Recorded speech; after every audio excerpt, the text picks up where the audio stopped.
औज़ु बिल्लाहि मिनश शैतानिर रजीम। बिस्मिल्लाहिर रहमानिर रहीम। अल्लाहु अकबर ला इलाहा इल्लल्लाह वल्लाहु अकबर अल्लाहु अकबर वलिल्लाहिल हम्द। अल्लाहुम्मा सल्लि अला मुहम्मदिन व अला आलि मुहम्मदिन कमा सल्लैता अला इब्राहीम व अला आलि इब्राहीम इन्नका हमीदुम मजीद। अल्लाहुम्मा बारिक अला मुहम्मदिन व अला आलि मुहम्मदिन कमा बारकता अला इब्राहीम व अला आलि इब्राहीम इन्नका हमीदुम मजीद। मोहतरम डॉक्टर साहिबान, अस्सलाम वालेकुम। उम्मीद है कि आप ठीक होंगे और सर्दियों का रिटर्न है, उसमें अच्छी लाइफ गुजर रही होगी, आपकी भी, आपके घर की भी, आपके पेशेंट की भी, और ट्रीटमेंट कर रहे होंगे और इंसानियत की खिदमत कर रहे होंगे। क्या आपने देखा कि इस मरतबा जो बीमारियां थी, चेंज ऑफ टेम्परेचर की, चेंज ऑफ वेदर की, क्या उस पर कामयाब रहे आप लोग के नहीं? ये भी आपने सोचना है कि आपके पास निमोनिया के केसेस आए, आपके पास नज़ला, ज़ुकाम, कोल्ड, कोराइजा, केटार के आए, खांसी के आए, चेस्ट कंजेशन के आए और अस्थमा आए, और अभी फिर टाइम शुरू हो गया है जिसको आप एलर्जी कहते हैं, जिसको पोलन एलर्जी कहा जाता है।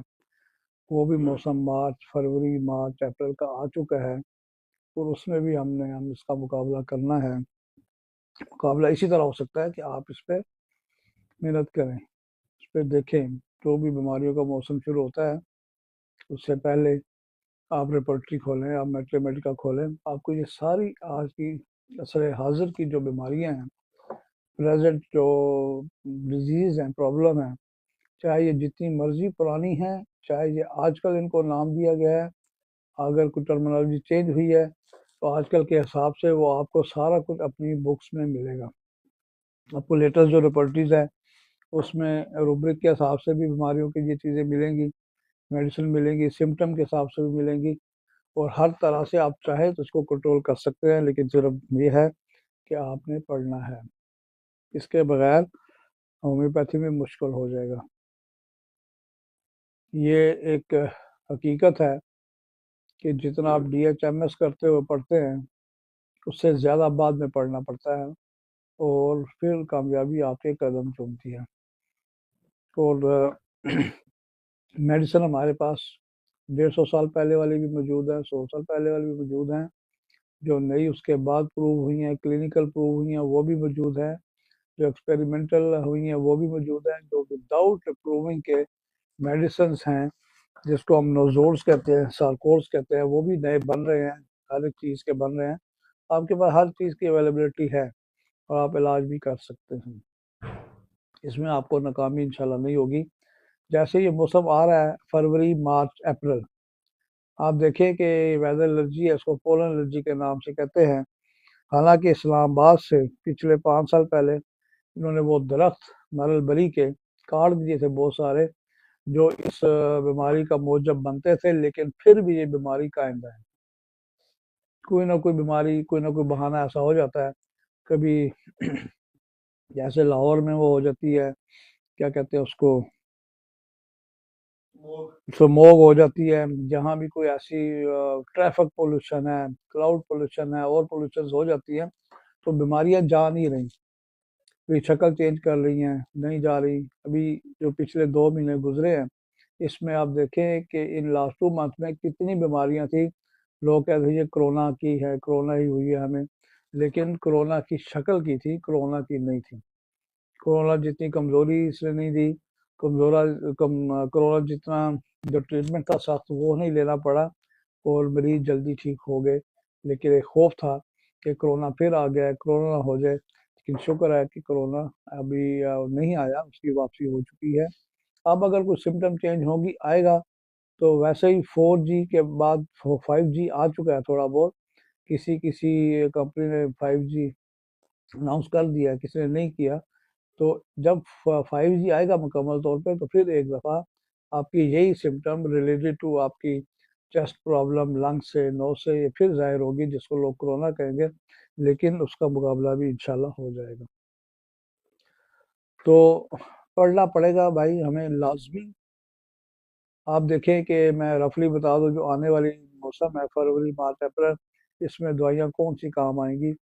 एक तो आप ये देखिए कि ट्यूबर कुलाइनम, चेंज ऑफ वेदर पे सबसे अच्छी दवाई है। क्रॉनिक सिटी पे सबसे अच्छी मेडिसिन है। अगर आपकी फैमिली में भी यही प्रॉब्लम है, जिसको आप एलर्जी कहते हैं, इसमें एलर्जी में खांसी है, नज़ला है, जुकाम है, कफ है, चेस्ट कंजेशन है, दमा भी है, तो इसमें ट्यूबर कुलाइनम सबसे बेहतर पहली दवाई है। और अगर ये फैमिली से चलती आ रही है और इतनी पुरानी हो गई है कि बार बार रिपीट हो रही है, खतरनाक तरीके पर जा रही है, तो फिर कार्सिनोसिन आपको देनी पड़ेगी। इसके बाद दूसरी या तीसरी दवाई डलका मारा, ये देंगे, लेकिन ये याद रखें कि ये आपको CM में देनी पड़ेगी। ये 1 में नहीं काम करेगी, ये 200 में काम नहीं करेगी, 30 में काम नहीं करेगी। ये दे के टाइम ज़ाया ना करें, CM दे सुबह दोपहर शाम एक दिन में, तो वो कंट्रोल काफ़ी कर लेगी।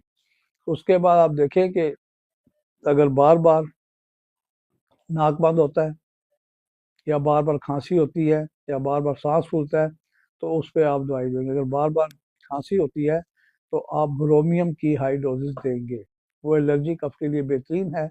और अगर बार बार नज़ला जुकाम होता है, तो इन्फ्लुएंज़म देंगे। अगर बार बार आपकी दमा होता है, चेस्ट प्रॉब्लम होती है, तो नेट्रम सल्फ देंगे। लेकिन अगर ये चीज़ें नहीं है, इसके अलावा आपको पोथोस हर पेशेंट को देनी पड़ेगी इस मौसम में। 30 में दें या 200 में दें, ये रिपीट करनी पड़ेगी। फिर उसके बाद पोलन, पोलन भी पोटेंसी में आपको मिलती है, वो भी दे सकेंगे। वैसे पोटेंसी में डस्ट भी आ चुकी है, वो भी आप दे सकते हैं। और इसके अलावा आप देखें कि मैक्सिमम बच्चों के ट्रांसफर होते हैं, जिसकी वजह से वो ज़्यादा इस मर्ज में मुब्तला होते हैं।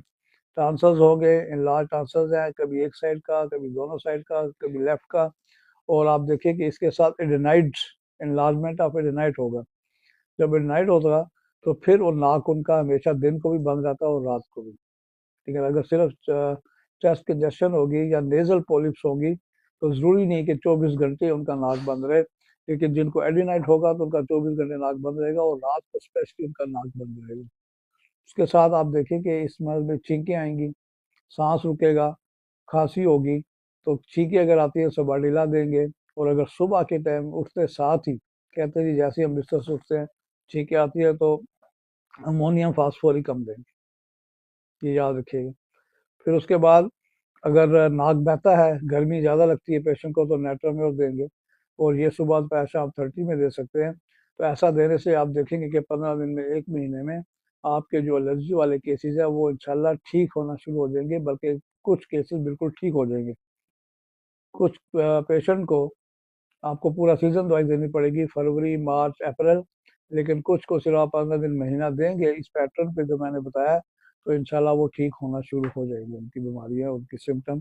और आपको भी बड़ा कॉन्फिडेंस मिलेगा कि हाँ, हमारे पास भी ऐसे मरीज आए हैं जिनको हमने ना नोबिलाइज किया है, ना ऑक्सीजन लगी है, और हमारे सिंपल पोटेंशियो से, इन डोजेज से ठीक हो चुके हैं। और आप देखेंगे जो पेशेंट आपके पास आ रहे हैं इस तरह, वो नोबलाइज कर रहे हैं, और उसको ऑक्सीजन लगी हुई है, ऑक्सीजन के लिए लगाते हैं, ऑक्सीजन बार बार चेक करते हैं, और आपकी दवाइयों के साथ इस चीज़ की ज़रूरत ख़त्म हो जाती है। लेकिन शुरू में अगर आपके पास कोई मरीज आता है जो नोबलाइज भी हो रहा है, ऑक्सीजन भी लगी है, तो 2-4 दिन उसको कहे कि अगर ज़रूरत पड़े तो नोबलाइज करें, ऑक्सीजन दें। और जब दवाई से, आपकी मेडिसिन से, आपके फार्मूले से, प्रेस्क्रिप्शन से वो ठीक होना शुरू हो, तो फिर कोई ज़रूरत नहीं रहती नेबुलाइज की। उनके लंग्स मजबूत हो जाते हैं, उनके नाक के नेजल पॉलिप्स जो है वो कम हो जाते हैं, उसके एडेनाइड कम होते हैं, तो सांस की तकलीफ़ें ठीक हो जाती हैं। और आखिर में ये तकलीफ़ें दमा वालों को ज़्यादा होती है, दमा बनता है, तो उनको आप देखिए कि अगर दमा है, तो नेट्रम सब साथ ज़रूर देंगे, एंट्रमटाल दे, इपिका वहाँ चलेगी। और आप चाहे तो सबको ब्लाटा और इंटेलस दे सकते हैं, ये आपके दमे के लिए बेहतर होगी।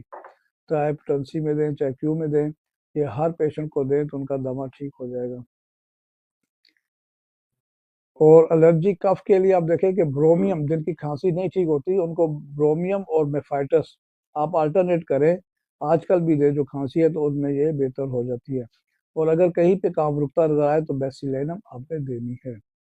अगर फिर भी काम रुकता नजर आए तो स्ट्रेप्टोकॉक्सिन आपके पास होनी चाहिए, वो भी आप साथ देंगे। न्यूमोकॉक्सिन आपके पास होनी चाहिए, वो भी साथ देंगे। तो ये 15-20 मेडिसिन का जो मैंने जिक्र किया है, ये अगर आपके टेबल पे मौजूद है तो इंशाल्लाह आपको वरी नहीं करना चाहिए। पेशेंट आपके पास आएंगे तो अल्लाह ताला उनको सेहत देंगे इंशाल्लाह ताला। ये इतनी सीवियरिटी बाज़ हो जाती है कि कितने ही पेशेंट शहर छोड़ के चले जाते हैं। कितने ही हर साल कहते हैं जी हमें इस्लामाबाद छोड़ना पड़ता है, हमें 2 महीने के लिए 3 महीने के लिए लाहौर जाना पड़ता है, कहीं और जाना पड़ता है। क्योंकि आजकल लाहौर में भी जाते हैं, वहाँ भी वो 100% ठीक नहीं होते। वहाँ पे भी कोई ऐसी पोल्यूशन चल रही है जिसकी वजह से वो पकड़ में आ जाते हैं। तो अगर आप इस तरह इलाज करते हैं, आप देखेंगे कि मरीज ठीक होना शुरू हो जाएगा। तो इसके बावजूद भी अगर कुछ केस रुकते हैं तो आप नाकाम ना हो, आप कोशिश मत छोड़ें। आप उनकी नोज़ोल्ड पे आए, उनको नोज़ोल्ड दें, उनको फिर मेंटल सिम्टम के मुताबिक दवाई दें तो वो ठीक होना शुरू हो जाएंगे। नोज़ोल्ड के बारे में याद रखें कि नोज़ोल्ड पहले भी थे, आजकल भी हैं, बहुत तैयार हो रहे हैं। और नोज़ोल्ड देने से आपकी आप जब देते हैं तो बीमारी उसकी को स्टे मिलता है, बीमारी रुक जाती है, उसका जोर टूट जाता है। और बार बार नोज़ोल्ड आप बदल सकते हैं, बार बार रिपीट भी कर सकते हैं, इनका रिपीटेशन में भी कोई नुकसान नहीं होगा। इसी इन्फेक्शन जो दूर होती है, जो वायरस है, बैक्टीरियल है, हम नोज़ोल्ड देते हैं तो एलोपैथिक वहाँ पे एंटीबायोटिक दे रहे होते हैं। और एंटीबायोटिक वो बड़ी हाई पोटेंसी की दे रहे होते हैं, बात का दो दो दे रहे होते हैं। खासकर उन्होंने एंटीबायोटिक दी एक बच्चे को, अभी 3-4 दिन हुए, फर्क नहीं पड़ा, दूसरे के पास गए, दूसरे डॉक्टर ने उससे भी ज्यादा हैवी एंटीबायोटिक लिख दी। तीसरे के पास गए, तीसरे ने उससे भी ज्यादा हैवी लिख दी। 10-15 दिन में वो 3-4 एंटीबायोटिक से के मल्ले से गुजरा होता, फिर भी ठीक नहीं होता। तो अगर आप भी रेपिटेशन करते हैं नजोर की जो उसको फर्क डालता है तो इसमें कोई नुकसान नहीं है, बल्कि फायदा है। लेकिन उसको देखिए कि आपकी बीमारी को ब्रेक लगेगी, आपकी बीमारी को स्टे मिलेगा, आपको टाइम मिलेगा, आप बेहतर दवाई सेलेक्ट कर सकते हैं। लेकिन इसके साथ आपको मेंटल रेमेडी उसकी देनी पड़ेगी जो माइंड की बनेगी, तो मरीज मुकम्मल ठीक होगा, वरना मुकम्मल ठीक नहीं होगा, ये भी याद रखिए। वरना हम भी पैलिएट करेंगे, जिस तरह एलोपैथिक सिस्टम या दूसरे पैलिएट कर रहे हैं, हम भी पैलिएट करेंगे। एंटीबायोटिक क्या करती है? पैलिएट करती है। कितने मरीज खाते हैं एंटीबायोटिक? बहुत के रोज, ठीक है, लातादार। और कंट्रोल करती है, कंट्रोल करती है, कंट्रोल करती है। मरीज फौरी कंट्रोल के लिए एंटीबायोटिक का सहारा लेता है, हाई एंटीबायोटिक का सहारा लेता है, लेकिन वो कंट्रोल होती है। शायद कुछ केस अक्यूट के ठीक भी हो जाते हो, लेकिन क्रॉनिक केस वो एंटीबायोटिक कंट्रोल करती है। ठीक क्यों नहीं होती? बड़ी तरक्की की एलोपैथ ने, अरबों रुपए रिसर्च पे लगा के एंटीबायोटिक बनी, कितने महल्ले पे गुजरे, पता नहीं किस किस जानवर पे आजमाई, और बड़ी अथेंटिकेटेड की, कीमतें भी इतनी ज्यादा रखी। डोज भी किसी की 24 घंटे में एक मारता है, किसी की 24 घंटे में 2 दफा है, लेकिन फिर भी वो कंट्रोल कर रहा है, क्योर नहीं कर रहा है। इतनी रिसर्च के बावजूद, इतनी स्टडी के बावजूद, इतने बड़े बड़े हॉस्पिटल्स हैं, मरीजों की लाताद वहाँ क्वांटिटी है, उन पर देने के बावजूद, कितने जानवरों को भी, फिर भी आप देखें कि अरबों खरबों डॉलर खर्च हो गए एंटीबायोटिक पे, मरीज ठीक नहीं हो रहा, रुक रहा है, दब रहा है। जो कि हमारा सिंगल नोजोड से भी ये काम हो सकता है। आप नोजोड के जरा माहिर बने, उसकी स्टडी करें। नोजोड भी इतना काम कर सकता है जितनी एंटीबायोटिक करेगी। लेकिन आप तो होम्योपैथ है, आपने तो क्लेम किया हुआ है कि हमारे सिस्टम से बीमारी को जड़ से उखाड़ के फेंका जा सकता है, जड़ से ठीक किया जा सकता है। ये मर्ज आपकी जड़ से ठीक होगा और हमेशा हमेशा के लिए भी ठीक होता है। और ऐसा होता है, बात का एक एक डोज से होता है। आपने जब क्लेम किया तो फिर आप क्या करेंगे? नोजोड के साथ बाद में जब तक आप उसकी शख्सियत की, उसकी माइंड पे, उसकी मोडालिटीज पे दवाई नहीं देंगी, वो मरीज ठीक नहीं होगा। हमारा काम भी एंटीबायोटिक वाला होगा, स्टे किया हुआ है, रुका हुआ है, बार बार हो रहा है, बार बार हो रहा है। आप पहली दफा ही कोशिश करके उसकी माइंड को देखते हो, कुछ सिम्टम पे दवाई दे तो देखे वो मरीज 15 दिन में भी ठीक हो रहा है और महीने भी मुकम्मल ठीक हो रहा है। अब मेंटल सिम्टम क्या होंगी इसमें? अजीबो गरीब मेंटल सिम्टम होगी, जिसके मुताबिक आप दवाई देंगे ठीक हो जाएगा। आपके पास मरीज आया जी मुझे डस्ट प्रॉब्लम है, मुझे पोलन एलर्जी है, मुझे डस्ट एलर्जी है, मैं ये वाला एंटी एलर्जी खाता हूँ, खाती हूँ तो मुझे फर्क रहता है, मैं ये वाला इलाज कराता हूँ, उसमें ये कैप्सूल डलता है, उसमें ये चीज डलती है, तो मैं ठीक रहता हूँ, वरना बार बार बीमारी हो रही है। आप भी उसको सिम्टम के मुताबिक सुबह डिला दे रहे हैं, ट्यूबर दे रहे हैं, आप उसको कार्सिनोसिन दे रहे हैं, इन्फ्लुएंजन दे रहे हैं, आप उसको ब्रोमियम दे रहे हैं, आप मेफाइटस दे रहे हैं, आप पोलन दे रहे हैं, आप पोथोस दे रहे हैं, आप एम्ब्रोसिया दे रहे हैं, आप ग्रेफाइटस दे रहे हैं, आप साइनापेस नाइग्रा दे रहे हैं, लेकिन मरीज तो कंट्रोल नहीं हो रहा। कंट्रोल हो रहा है लेकिन ठीक नहीं हो रहा, तो फिर आप क्या करेंगे? आप माइंड पे आ जाए, सिंपली पूछे, भी गुस्सा आता है? आता है, बहुत गुस्सा आता है, आता है बहुत, आता है, आता है बहुत, गुस्सा आता है बहुत, आता है। अगर मरीज के साथ, उसके साथ कोई टेंडर होगा, कोई हस्बैंड है, कोई बेटा है, बेटी है, वो आपकी तारीफ करेगी कि आपने, कहते हैं इससे भी ज्यादा गुस्सा इसका हो रहा है।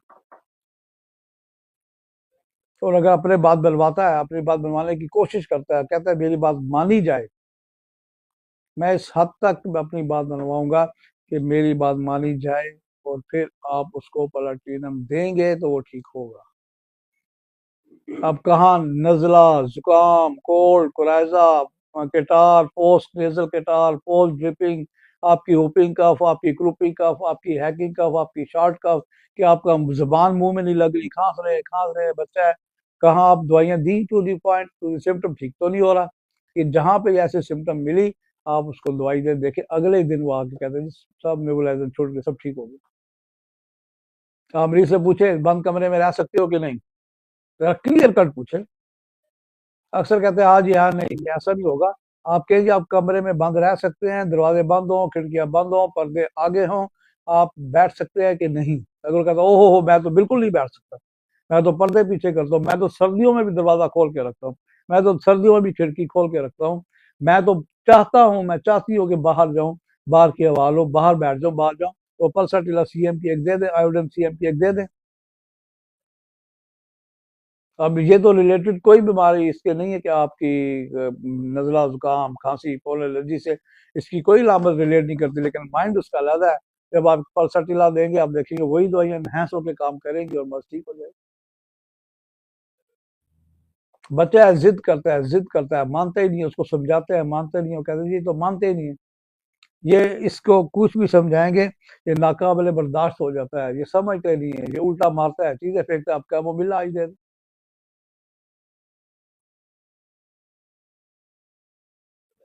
वो लोग जो कहते हैं, रात को हम अपने पाँव बिस्तर से बाहर रखते हैं, हमारे पाँव में गर्मी होती है कि दिसंबर जनवरी में पाँव बिस्तर से बाहर रखते हैं, उनको सल्फर दे, मेडोरिनम दे, नेटम सल्फ दे, सेगुनेरिया दे, सैनिक्यूला दे, ये 5 दवाइयां काम करती हैं। आप देखिए कि उनके पाँव भी अंदर आएंगे और बाकी तकलीफ भी ठीक होना शुरू हो जाएगी। ऐसे बच्चे जो हर वक्त कहते हैं हमें उठाए रखे, हमें कंधे के साथ लगाए रखे, उनको थपथपाए रखें, उनको नीचे लटाएंगे आप बेड पे, वो आपके गले से झूल जाएगा, नीचे लेटने नहीं जा रहा, आप नीचे सीढ़ियां उतरेंगे, आपको टाइट करके पकड़ लेगा, डरेगा, बोरेक्स उसको दे दे।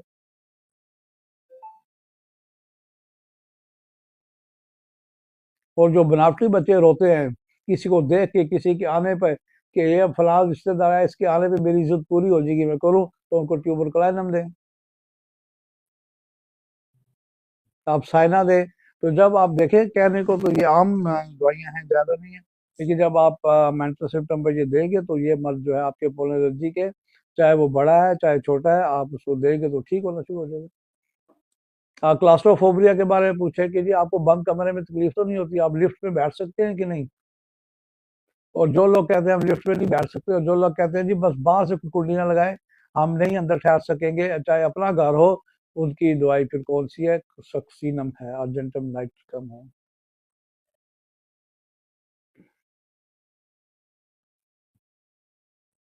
और जो रात को उठकर रजाई पीरा परे फेंकते हैं कि पंखा चलाओ, फिर पंखा बंद करो, एसी चलाओ, फिर एसी बंद करो, फिर रजाई ऊपर ली, फिर 2 घंटे पर रजाई पीछे फेंकी, उनकी दवाई आयोडम और ट्यूबरकुलोसिस है। तो जो लोग कहते हैं जी हमें पंखा चले, हल्का सा पंखा लगा रहे, पंखा लगा रहे, उनकी दवाई कार्बोवेज है। सिंपली मेंटली पे जा रहे हैं। अगर सर्दी सख्त दिसंबर जनवरी है, वो पंखा नहीं जलने देते, बाकी नहीं जलने देते कि हमें सर्दी लगती है, लेकिन जो कार्बोवेज का मरीज होगा, वो कापी पकड़ेगा, पंखा पकड़ेगा, कोई चीज पकड़ेगा, अपने नाक के आगे आगे जलेगा, वो भी कार्बोवेज। तो जो कपड़े फेंकता है, उतार के रजाई फेंकता है, चादर पर फेंकता है, वो लेक्सिस आयोडम है, ट्यूबरकुलोसिस। सैनिक्यूला भी है। हम इन्हीं बीमारियों को गलत गलत कर देते हैं, पल्साटिला दे दी, सीपिया दे दी, लैक्सिस दे दी, लेकिन अपनी अपनी इलामतें ये डिफरेंट डिफरेंट एक दूसरे हैं। आप इनको जब करेंगे, डिफ्रेंशिएट करेंगे तो आपको आसानी होगी, बड़ा मजा आएगा। ठीक है जनाब। लेकिन ये सारे काम करने के लिए क्या होगा? कामयाब होम्योपैथ बनने के लिए क्या होगा? कामयाब एलोपैथिक डॉक्टर बनने के लिए तो कामयाबी उनकी 8वीं क्लास से चल रही होती है। 8वीं क्लास से उनकी कामयाबी चल रही होती है कि मैंने 9वीं क्लास में इतने नंबर लेने हैं, मैंने 10th में इतने लेने हैं, फर्स्ट ईयर में, सेकंड ईयर में मैंने 90% नंबर लेने हैं, मैंने एम कैट में इतने नंबर लेने हैं तो मुझे दाखिला मिलेगा। उनकी तो 8वीं क्लास से मेहनत जारी है। तो 4-5 साल पहले पढ़ते हैं और फिर एमबीबीएस के बाद 5 साल दबा के पढ़ते पढ़ते हैं, फिर जाके डॉक्टर बनते हैं। तो उनके दिमाग में कितना डॉक्टरी के हमायत में, डॉक्टरी के हक में अपना गोल अचीव करने में 5 साल 10 साल लग गए, तब जाके वो डॉक्टर बने हैं। और दवाइयां दे रहे हैं एंटीबायोटिक, पर कोई नहीं वेरिएशन हो रही है। आप कभी इतना पढ़ें, इससे भी कम पढ़ें, तो आप माइंड पे जाएं, माइंड पे दवाई दें, मोडलिटीज पे दें दवाई दें, तो आप मुझसे ज़्यादा कामयाब, इसमें कोई शक नहीं। और हमारी जो पढ़ाई है वो शुरू होती है BHMS करने के बाद।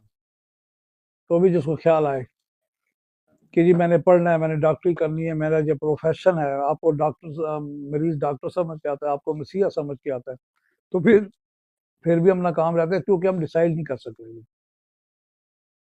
डिसीजन लें, डिसाइड और चीज़ है, डिसीजन और चीज़ है। डिसीजन लें कि आज मैंने ये काम करना है और ये करना है और ये आज ही डन होगा।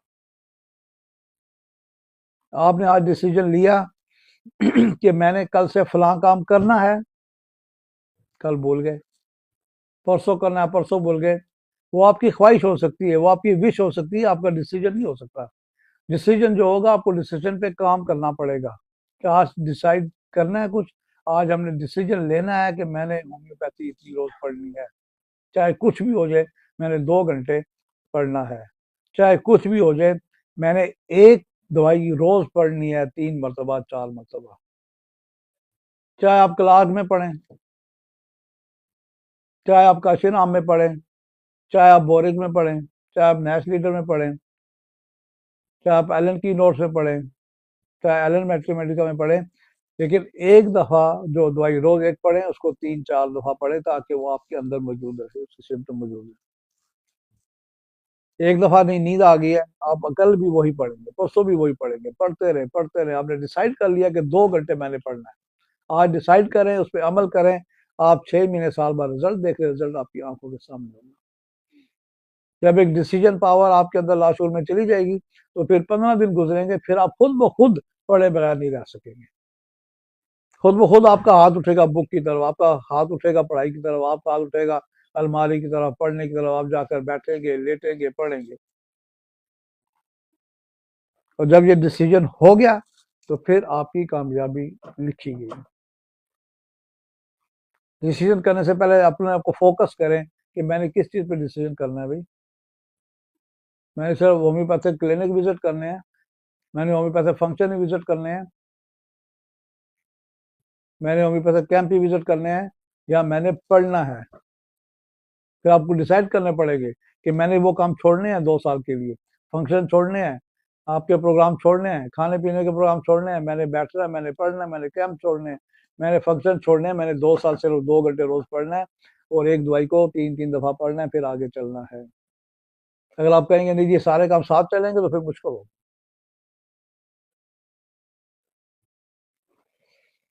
पहले उसको फोकस करें, फिर सोचें कि मैं क्या ऐसे कर सकता हूँ कि मैं 2 साल के लिए, 3 साल के लिए, ऑल टाइप्स ऑफ फंक्शन जो कि आपके इंक्लूडेड विद फैमिली के हों, बाहर के हों, जब एक टारगेट हासिल करना है, कोई अचीव करना है, कोई बड़ा ख्याल करना है, बड़ी सोच पे आपने काबू पाना है, तो फिर ये सब छोड़ना पड़ेगा।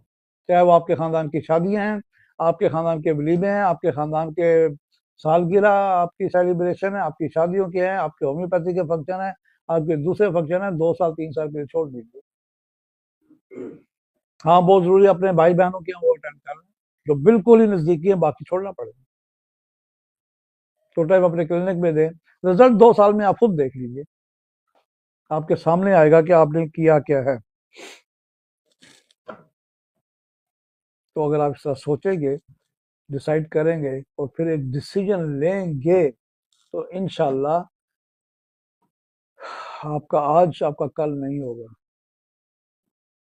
आपका कल वाला, पास्ट वाला कल वो नहीं होगा, आपका आने वाला कल बहुत ब्राइट होगा इंशाल्लाह, आपको पता भी नहीं चलेगा। और कुछ चीजें आस्ता आस्ता आस्ता आस्ता खुद ब खुद होती जाएंगी, अब ट्रैक पे चढ़ जाएंगे। जिन्होंने अपने अपने शोबे में नाम पैदा किए उनसे पूछ रहे हैं, उन्होंने जब डिसीजन लिया तो उस पर अमल किया, सालों साल अमल किया। कैंट प्रॉपर्टी डॉक्टर कैंट ने लिखी है, एक डिसीजन लिया ना उसने कि मैंने कैंट प्रॉपर्टी लिखी है, सुना 15 साल में लिखी गई, 18 साल में उसकी नजर चली गई, कहाँ कहाँ से उसने पढ़ा, कहाँ कहाँ से देखा, कहाँ कहाँ से लिखा। शायद वो एक लाइन रोज सोच के लिखता होगा, एक लाइन रिपर्टरी की, कि किस किताब में क्या सिम्टम है, किस रिपर्टी में क्या सिम्टम है, किसी और में क्या सिम्टम है, कन्फ्लिक्ट तो नहीं हो रही, ये मिल रही है, ये गलत तो नहीं हो रही। उसने उस तरीके से लिखा और 18 साल लगे, उसकी बनाई चलेगी। और आज डॉक्टर कैंट हर टेबल पे जिंदा है। डॉक्टर कैंट की रिपर्टी से सारी रिपर्टियां तकरीबन निकली, तो उसको कोई गलत नहीं कह सकता। हैरान हो सकता है, परेशान हो सकता है कि ये दवाई इसने कहाँ से पढ़ी होगी, कहाँ से लिखी होगी, इतनी रेयर दवाई जब आप देते हैं रिपोर्टाइज करके और मरीज ठीक हो रहा होता है। ये माइंड सिस्टम कहाँ से ली, कहाँ से दिखी, डॉक्टर हानेमन की प्रूविंग की, कैन ने खुद प्रूव की, डॉक्टर बर्नन ने की, किसने प्रूव की, किस तरह ये प्रूविंग मैं लिख रहा हूँ, ये सही गलत तो नहीं होगी, कितनी मेहनत की, 18 साल। और एक ऐसी किताब लिख के कि जिसकी बेस पे होम्योपैथी खड़ी है। तो अगर किसी के टेबल पे नहीं है तो मैं कहता हूँ वो होम्योपैथी नहीं है। अगर कैन रिपर्टी किसी के क्लिनिक में नहीं है तो वो होम्योपैथी नहीं है। तो बेसिक चीज है, मेडिका है, रिपर्टी है, आर्गेनन है, ये 3-4 किताबें तो होनी चाहिए। आप कभी स्टडी करके तो देखिए, आप बंदा हैरान हो जाता है कि ये कैसे लिखा, कैसे मुमकिन हुआ, क्या उस वक्त भी इतने मरीज आते थे, उस वक्त भी ये कंडीशन है थी, लेकिन उनकी दवाइयाँ काम करती हैं। खासकर हम जब देखते हैं कि इसने ठीक हो रहा, रिपोर्टरी खोली, दवाई देखी, दवाई वो तो बहुत ही रेयर, नाम भी नहीं सुना, मंगवाई कहीं से, मिली, जब दवाई दी तो बस ठीक हो गया। तो उसकी सच्चाई पे आप देखिए कि आज होम्योपैथिक अपनी सच्चाई की वजह से जिंदा है, अपनी दवाइयों की सच्चाई की वजह से जिंदा है, होम्योपैथ की सच्चाई की वजह से नहीं। ज्यादा डॉक्टरों ने कम्बिनेशन का सोचा, दाखला लिया डीएचएमएस की, बस जी खांसी का शरबत, मोशन का शरबत, बुखार का शरबत, ताकत का शरबत, अल्फाल्फा टानर, यही दे के काम चलाएंगे, यही दे के काम चलाएंगे। काम उनका भी चल रहा है, वो भी बहुत दे रहे हैं, क्योंकि उन्हें सोचे ही है कि हमने देने कम्बिनेशन है, ढूंढ ढूंढ के कम्बिनेशन दे रहे हैं, ढूंढ ढूंढ के कम्बिनेशन दे रहे हैं। मरीज देख रहे हैं, रोज के कम्बिनेशन दे रहे हैं, लिफाफे भर के, थैले भर के कम्बिनेशन खरीद रहे हैं, आगे भी दे रहे हैं। काम तो उनका भी चल रहा है, लेकिन नाम उनका नहीं चल रहा, सिर्फ काम चल रहा है। नाम उनका तब चलेगा जब से रेमेडी पे आएंगे, जब मेंटल सिम्टम पे आएंगे, उस रूब्रिक पे दवाई देंगे, फिर उनका नाम चलेगा। और अगर मैं जितने नाम कहूँ जो चल रहे हैं, आप में से कुछ डॉक्टर बैठे हैं, बहुत यंग है, कुछ में से मिडिल है, कुछ थोड़े से अभी जवानी से नौजवानी से जवान में हो रहे हैं, कुछ बुढ़ापे में कदम रख रहे हैं। अगर वो जानते होंगे, अगर मैं डॉक्टर नूर मोहम्मद साहब का नाम लूँ, अगर डॉक्टर मैं नसीम साहब का नाम लूँ, अगर डॉक्टर रियाज अहमद साहब का नाम लूँ, अगर डॉक्टर उस्मानी साहब का नाम लूँ, डॉक्टर अंसारी साहब का नाम लूँ, डॉक्टर गनी राजा का नाम लूँ, डॉक्टर मसूद नज़ीर का नाम लूँ, डॉक्टर गिल का नाम लूँ, इनके सब के नाम आज भी चल रहे हैं। डॉक्टर शरीफ साहब का नाम लूँ, इनमें से कई लोगों को फोर्थ हुए भी 30-35 साल हो गए हैं, 40 साल हो गए हैं, 25 साल हो गए, आज जिंदा है, आज उनके नाम जिंदा है। क्यों? इनमें से कोई कम्बिनेशन वाला नहीं। और अगर कम्बिनेशन वाला कोई है तो मुझे बताएं, इसका नाम जिंदा।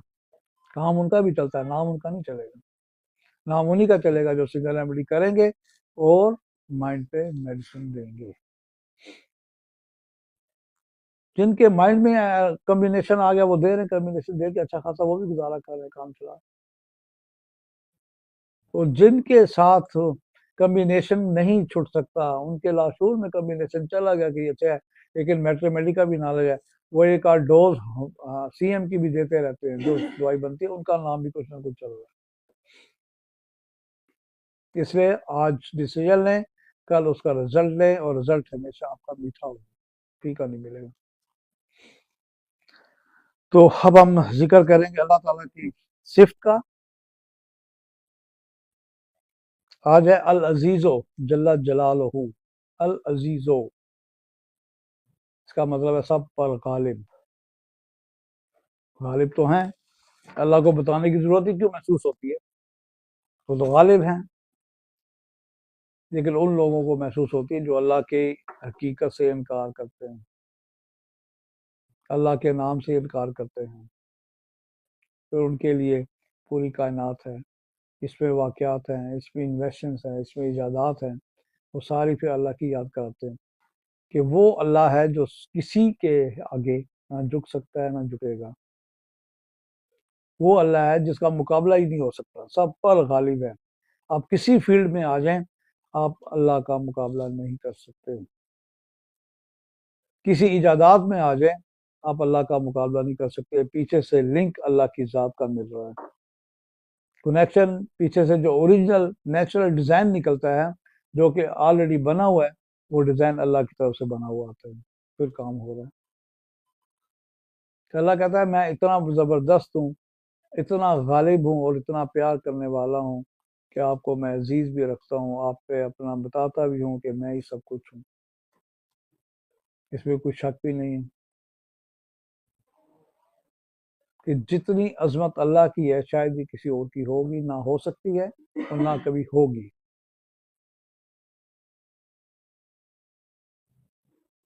किसी साइड पे चले जाएं, किसी लाइन में सोचें, किसी फील्ड पे चले जाएं, किसी शोबे में आप बात करें, आखिरकार डिजाइन अल्लाह का निकलता है और फिर वो अल्लाह वहां से जाहिर होता है। चाहे वो इंसानी सेहत हो, बीमारियां हो, आपका रिस्क हो, आपकी टेंशन हो, आपके प्रोफेशंस हो। कितने लोग हैं, 8 अरब के करीब, और प्रोफेशन कितने हैं, लाखों प्रोफेशन, लाखों। आप सोच भी नहीं सकते कि किस किस प्रोफेशन से अल्लाह ताला किस किस को पाल रहा है। आपकी एक चीज भी जाया नहीं होती।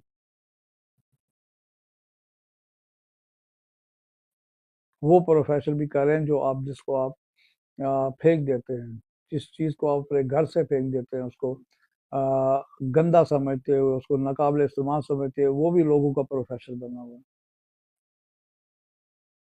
अल्लाह की बड़ाई का जिक्र करें तो जिस एंड पे चले गए अल्लाह ही अल्लाह है। आप इस दुनिया के 400 4 लाख 5 लाख बंदे इकट्ठे कर ले पूरी दुनिया से, जो अपने अपने शोबों में लायक हों, ज़हीन हों, गोल्ड मेडलिस्ट हों, जिसमें आपके माइक्रोबायोलॉजिस्ट हों, फिजिक्स वाले हों, केमिस्ट्री के हों, फिजिक्स के हों, अलजबरे के हों, आपके इसमें डॉक्टर हो, इंजीनियर हो, एटॉमिक एनर्जी हो, आपके मौलवी हों, जाकिर हों, आपके मुफक्कर हों, आपके मुफ्ती हों, आपके मौलाना हो, शोला मुकर्रर हों, आपके शायर हों, को बिठा दें कि अल्लाह की तारीफ लिखे, तारीफ ख़त्म नहीं होगी, अल्फाज ख़त्म होगी। सब पर गालिब, हर तरफ से गालिब, आप सोचे तो सही। हमारे अंदर एक मशीनरी चल रही है, कारोबार चल रहा है, हमारे अंदर कितने मेटाबॉलिक सिस्टम चल रहे हैं, दिमाग में लहदा सिस्टम चल रहा है, नाक में लहदा चल रहा है, लंग्स में लहदा चल रहा है, पेट में लहदा चल रहा है, जिगर में लहदा चल रहा है, गुर्दों में लहदा चल रहा है, टांगों में लहदा चल रहा है, कैपिस में लहदा चल रहा है, वेन्स में लहदा चल रहा है, टेस्टिकल में लहदा चल रहा है, ओवरीज में लहदा चल रहा है, यूट्रस में लहदा चल रहा है, टांगों का लहदा चल रहा है, पाँव का लहदा चल रहा है, कितने सिस्टम चल रहे हैं। पता नहीं कितने हजार लीटर हमारा दिल खून साफ कर रहा है रोज का। अगर आपको बाहर से करना पड़े तो समझ आ, बाहर से हो ही नहीं सकता ये काम। अल्लाह ताला आपके सिस्टम अंदर ही रखा हुआ है, कितने सिस्टम अंदर चल रहे हैं हमें नहीं पता, कि अल्लाह सब पर गालिब है। तो आप अगर अजीज़ों का जिक्र करेंगे, उसका विरद करेंगे, तो ज़रूर अल्लाह की सिफ्त में से कुछ ना कुछ आपको मिलेगा। अल्लाह ने खुद कहा है मेरा जिक्र करो, मैं आपका जिक्र आसमानों पे फरिश्तों के साथ करूंगा।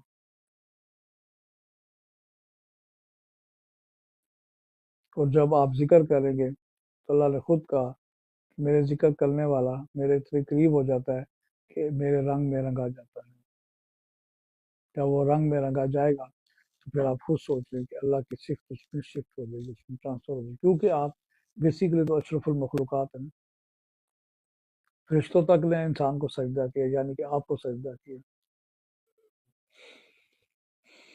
जब अल्लाह का रंग आपके अंदर जाएगा तो कोई भी सिफ्त ले, अल्लाह का रंग आपके अंदर थोड़ा थोड़ा जा सकता है, सारे जा सकते हैं। तो आप फिर मुसलमान से मोमन बन जाएंगे। जब मोमन बन जाएंगे तो फिर मोमन के लिए अल्लाह खुद कहता है कि एक टाइम आता है मैं मोमन की ज़ुबान बनता हूँ, एक टाइम आता है मैं मोमन का हाथ बनता हूँ, एक टाइम आता है मैं मोमन की आंख बन जाता हूँ। जब ज़ुबान बन जाए, हाथ बन जाए, आंख बन जाए, तो फिर वो अल्लाह का दोस्त होता है, अल्लाह का वलीउल्लाह होता है, याद रखिए। बहरहाल जो इसके बाद हम एक माइंड रॉबरी की भी बात करते हैं। आज की जो माइंड रॉबरी के हार्शनेस है, हार्शनेस।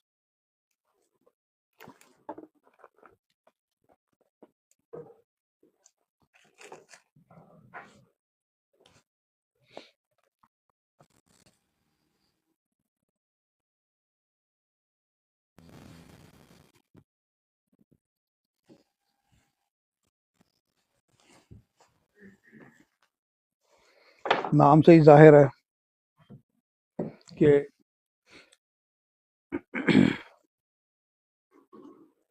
आदमी कितना हार्श हो सकता है।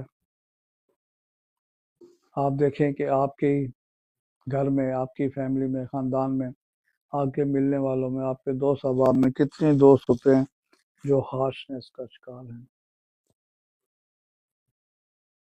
जिनको चैन नहीं है, जो बात बात पे गुस्सा करते हैं, जो बात बात पे लड़ते हैं, बात बात पे आपका कहना नहीं मानेंगे। हर फील्ड में कहीं भी जाएंगे, ये जो हार्शनेस का यहाँ पे मतलब है कि किसी फील्ड में भी, घर में भी ये हो सकता है। घर में होगा तो अपनी फैमिली से के लिए हार्शनेस का मुजाहरा करें, किसी की बात नहीं मान रहे, गुस्सा दिखाते हैं, अपनी बात मनवाते हैं। मस्जिद में जाएंगे तो हम मौलवी साहब पे अपना हार्शनेस दिखाएंगे, वहाँ की इंतजामिया पे अपना हार्शनेस जाएंगे। स्कूल कॉलेज में जाएंगे, वहाँ पे अपने बच्चों के उस्ताद के साथ हार्शनेस जाहिर करेंगे। इवन कि जहाँ भी जाएंगे वो हार्शनेस होगा। शादी के फंक्शन में गए हैं तो वो वहाँ पे लड़ रहे हैं, झगड़ रहे हैं, और मशहूर हैं कि ये बंदा जो है ये बहुत ही कपता बंदा है, बहुत गुस्से वाला है। आपके खानदान में होते हैं ना बंदे जो कपत्ते वाले, गुस्से वाले, हर काम में टांग अड़ाने वाले, और हर किस्म की बात में, हर लेवल पे हार्शनेस में आने वाले। हमारी रोजमर्रा की प्रैक्टिस में बंदे आते हैं जो आपकी बात नहीं मानते। आप उनको कहेंगे जी दवाई खिलानी है, लगातार हफ्ते बाद बताया, 15 दिन बाद, महीने बाद आएंगे, आपका कहना नहीं मान रहे। आप उन्हें कह रहे हैं फिर क्या जी, हो गया जी, लेट हो जाते हैं, कोई बात नहीं। घर में भी अगर उनका रवैया इसी तरह आशनेस वाला बाहर भी है तो फिर वो क्या करेंगे उनका। बादियो नज़र में तो हमारी दवाइयाँ कैमोमिला बन रही है, नक्स ओमिका बन रही है, प्लाटिनम बन रही है, प्लेडियम बन रही है, नाइट्रिक एसिड बन रही है, टेरंटोला बन रही है।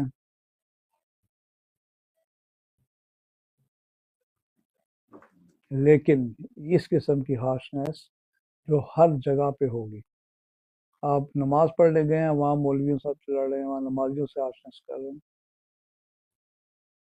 आप बर्दाश्त नहीं कर सकते। आपके साथ गलत नमाज ने कोई गलत हरकत की, आप हार्शनेस पे आ गए, कोई बच्चों ने शरारत की, उस पर हार्शनेस पे आ गए। तो ऐसे जब मरीज आएंगे तो आप दवाई दे रहे हैं, वो ठीक नहीं हो रहे, आप टू दी पॉइंट दवाई दे रहे हैं, आप टोटलिटी ऑफ सिम्टम पे दवाई दे रहे हैं। अक्सर ऐसा होता है, ये नहीं कि किसी किसी केस में, अक्सर ऐसा हो रहा है कि आप उनको दवाई दे रहे हैं लेकिन काम नहीं कर रहे, कि माइंड सिम्टम ढूंढे।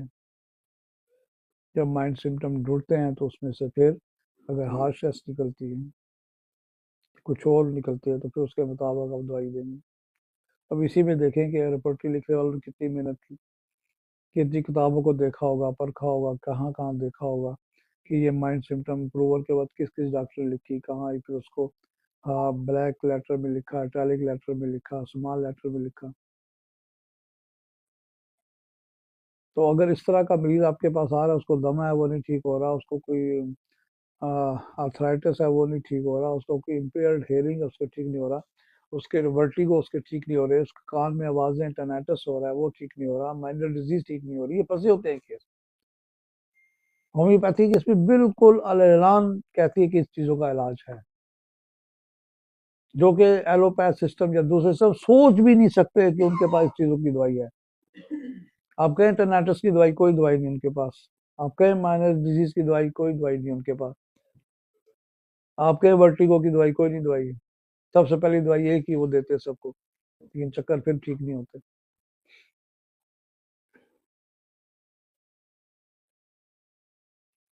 आप दें नमनेस की दवाई, आप दें टिंगलिंग की दवाई, नहीं ठीक हो रहे। शुगर है नहीं ठीक हो रही, ब्लड प्रेशर है नहीं ठीक हो रहा। कोई जिस्म पे एक लाइपोमा निकला है, एक लाइपोमा, सिंपल, एक ग्रोथ ऑफ फैट, सिंपल है, कोई उसमें मैलिग्नेसी नहीं है, वो नहीं ठीक हो रहा। एक चर्बी का गोमड़ बन गया है छोटा सा, वो नहीं ठीक हो रहा, और बोल रही की रिसर्च है। सर्जरी करा लें, ऑपरेशन करा लें, आगे फिर निकल आएगा नया। नेजल पॉलिप्स ठीक नहीं हो रहे, कोई दवाई नहीं है। महंगे से महंगा, बेहतरीन से बेहतरीन आपको नेजल स्प्रे मिल जाएगा, नेजल ड्रॉप्स मिल जाएगा, एंटी एलर्जी मिल जाएगा, लेकिन कोई दवाई नहीं उसको स्केल दे अपनी असल हालत पे ले, ऑपरेशन करवा लेंगे। हमारे पास कितनी दवाई है कि मैं उन बीमारियों का नाम ले रहा हूँ जो हमारा आम होम्योपैथ भी अपने क्लिनिक में इन बीमारियों का कामयाब इलाज कर रहा है।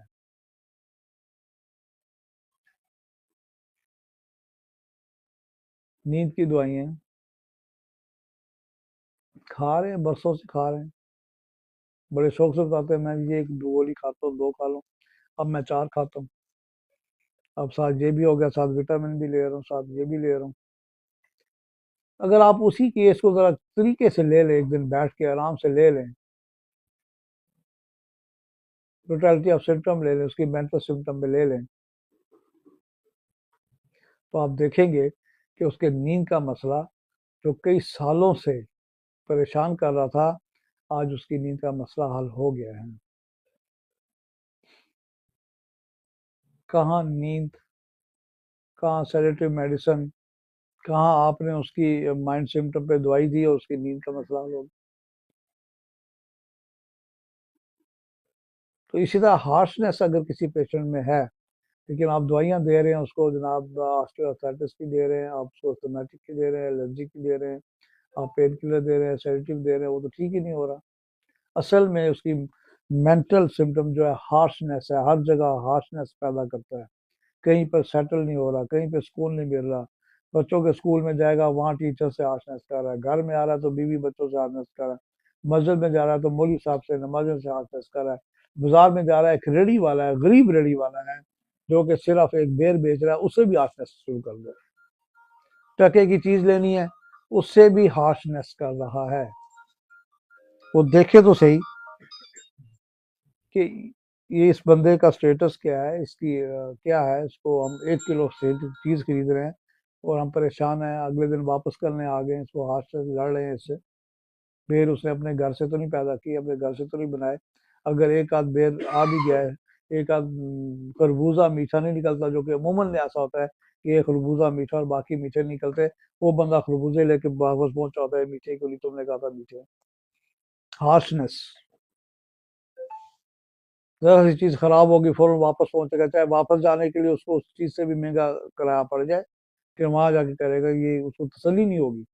जब तक वो उससे मुंह मारी नहीं करेगा उसकी तसल्ली नहीं होगी। जब तक वो किसी रिश्तेदार से कोई बात फंसी हुई है, मुंह मारी नहीं करेगा, उसको तसल्ली नहीं होगी। किसी फंक्शन में जा रहा है, आपको पता है, आप होम्योपैथिक फंक्शन में भी कुछ डॉक्टर ऐसे होते हैं तो हार्श होते हैं, वो मुंह मारी करते हैं, कुछ ना कुछ करके ही आते हैं। तो वो देखना ही पड़ेगा, आप क्यों हंस रहे हैं? आप तायद कर रहे हैं कि ऐसा है। हाँ, हार्श बहुत है ना। अब देखिए ना, हार्शनेस की हमें, मैंने कहा बाकी नजर में हमें दवाइयां नजर आ रही, कैमोमिला होगी, प्लाटिनम होगी, स्टाफिस एग्रिया होगी, टेरेंटोला होगी, आर्सेनिक होगी, लेकिन नहीं है। जो प्रूवन मेडिसिन है माइंड रूबरक के लिए, वो काली आयोडाइड है, वो सिपिया है, वो स्टाफिस एग्रिया।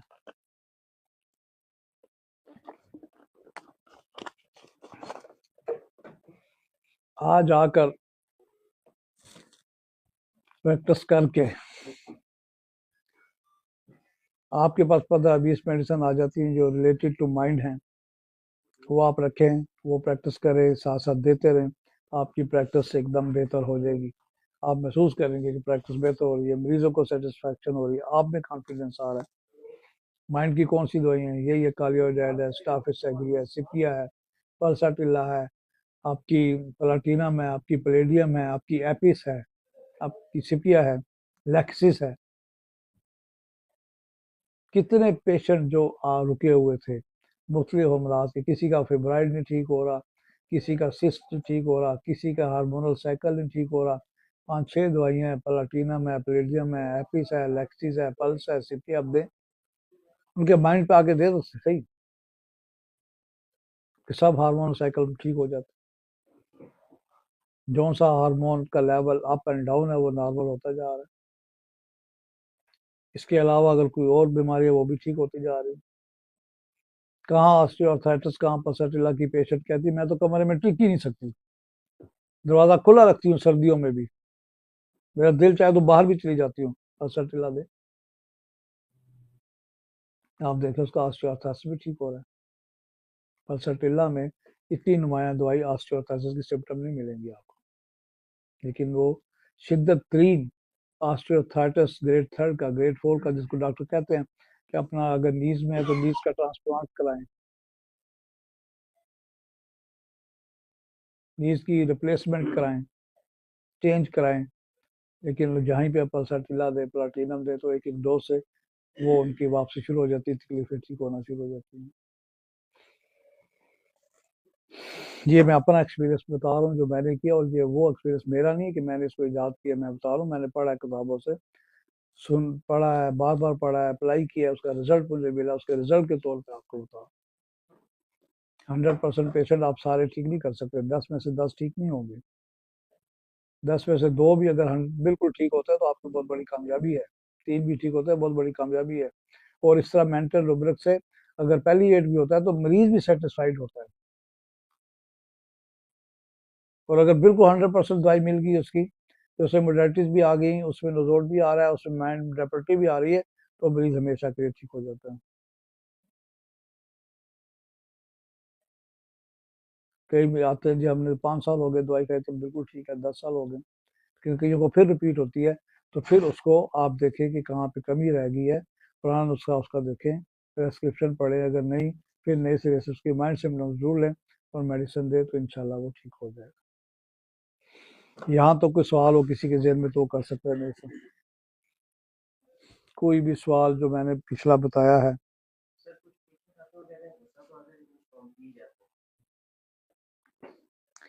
वो गलत कहते हैं, अगर पी जाते हो तो उनको एक प्रॉब्लम ही ना हो, अगर वो पी जाएंगे तो उनको प्रॉब्लम नहीं होगी, ये याद रखिएगा। वो दिल में रखते हैं, वो जाहिर नहीं कर सकते, वो बोल नहीं सकते, अपने माँ बाप के डर से, अपने अदब के डर से, बीवी अपने हस्बैंड के डर से, अपने ससुराल के डर से वो बोलती नहीं है, जवाब नहीं देती है और माफ भी नहीं करती। और अगर पी जाना अलग चीज़ है, माफ करना अलग चीज़ है। माफ वो होता है कि बिल्कुल डिसाइड करे और डिसीजन ले कि मैंने इसको माफ कर दिया, आइंदा ये टॉपिक नहीं होगा, उसको तकलीफें भी नहीं होंगी, वो खुद ब खुद ठीक होना चाहिए। पीना हो रहा है, माफ करना हो रहा है, पीने का मतलब है माफ करना, लेकिन हमारे यहाँ पीने का मतलब ये नहीं, ना माफ किया होता, दिल में रखा होता है। आप पूछे मरीजों से, वो कहते हैं हाँ जी मेरे दिल से तो बात निकलती नहीं। बरस हो गए हैं, मैं तो कुड़ती रहती हूँ, बेल नहीं निकल सकती।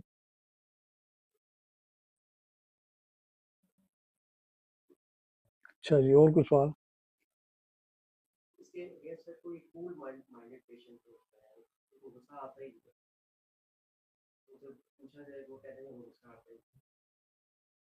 कूल माइंडेड है ना, उनको प्यार से बात करें वो समझ भी जाते हैं, को आराम से समझाएं वो समझ जाते हैं। ठीक है, इसमें पहली मिसाल ही आपकी पल्सर टेला की है। इस औरत को जिस तरीके से आप लफ्जों में चेंज कर सकते हैं, लफ्जों की हेरा फेरी से उसको आप अपना भी बना सकते हैं, अपने से दूर भी कर सकते हैं, उसको समझा भी सकते हैं। आर्सेनिक वाले को आप समझा सकते हैं, लाइकोपोडियम वाले को आप समझा सकते हैं। हालांकि वो अपना माइंड उनका एक लैदा होता है, बड़ा शार्प माइंड होता है दोनों का, लेकिन आपकी बात वो समझेंगे, हार्श नहीं होंगे, आगे से अगेंस्ट नहीं होंगे, आप ऐसे कंट्राडिक्ट नहीं करेंगे, आपकी बात मानने वाले होंगे। लेक्सिस का पेशेंट जल्दी से नहीं मानेगा, सीपिया का नहीं मानेगा, प्लाटिनम का मानेगा ही नहीं। जब तक के प्लाटिनम ना दें वो नहीं मानेगा। स्टाफिस एग्रिया, उसने अगर माफी की हुई है तो उसकी दवाई स्टाफिस एग्रिया नहीं बनेगी। स्टाफिस एग्रिया कालो से तब बनेगी कि ग्रीफ से, कुड़ने से कोई नई बीमारी जन्म ले रही है। आज कोई ऐसा वाकया हुआ है, ह्यूमिलेशन हुई है, और अगले दिन, 2 दिन बाद, 3 दिन बाद उसको कहीं दर्द शुरू हो गया, कोई एडिक्ट शुरू हो गया, माइग्रेन शुरू हो गया, तो फिर वो किस स्टाफिस एग्रिया दवाई बनेगी। अगर कोई और तकलीफ होती है, कहीं दर्द होता है, फिर उसकी दवाई कालो से बनेगी। क्योंकि जब वो कोड़ेंगे, ग्रीफ लेंगे, अपने हिसाब पे सोचेंगे, तो कोई ना कोई रिजल्ट होगा। और कुछ सवाल जी? आज हम अपनी मेडिसिन पे आएंगे, जो कि है परेरा ब्रेवा।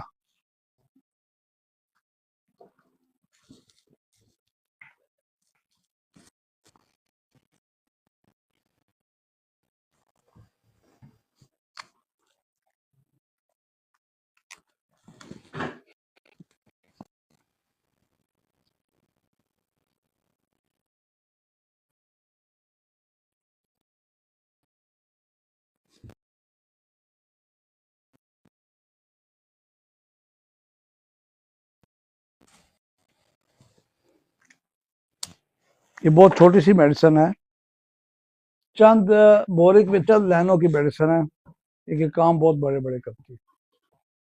हमारे इस्तेमाल में इतनी नहीं है जितनी होनी चाहिए, उतनी हमारे इस्तेमाल में ये नहीं है।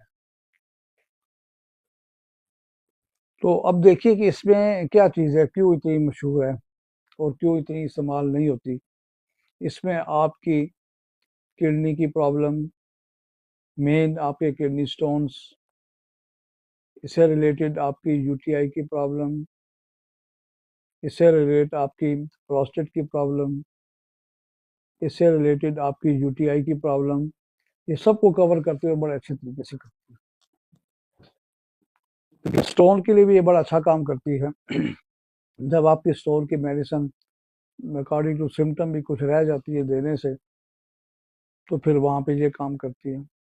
ऐसे आप अमूमन स्टोन के लिए बर्बेरस देते हैं, लाइको देते हैं,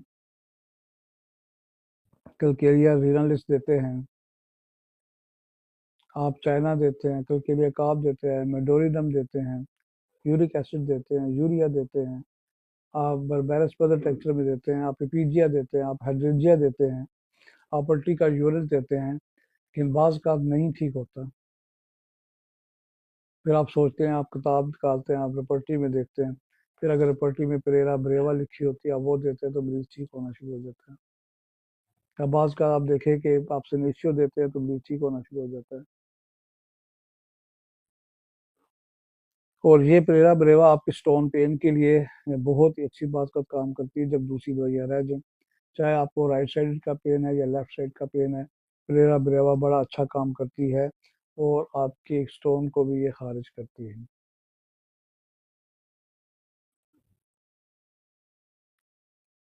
आप देखें कि हमारे होम्योपैथी क्लेम करती है, और ये बड़ा वाज़ेह क्लेम है, कि होम्योपैथी का गुर्दों में, गुर्दों का इलाज होम्योपैथी पे बड़ा अच्छा होता है, उसमें कोई शक नहीं। कि हर जो मरीज आपके पास आएगा, हो सकता है कि 90% के पास बर्बेरस उसके हाथ पे पड़ी होती है दवाई, कि ये मैं पी रहा हूँ, ये मेरे गुर्दों में स्टोन था। लेकिन बर्बेरस तो आपके लेफ्ट साइड पे काम करेगी, उसकी सिम्टम होंगी तो वो काम करेगी कि उसकी अंदर बबलिंग की सेंसेशन हो, जैसे किडनी में कोई चीज़ उबल रही है, उसकी पेन रेडिएट करेगी तो लेफ्ट साइड के टेस्टिकल की तरफ जाएगी, नस्वाबिका की लेफ्ट साइड की टेस्टिकल की तरफ जाएगी।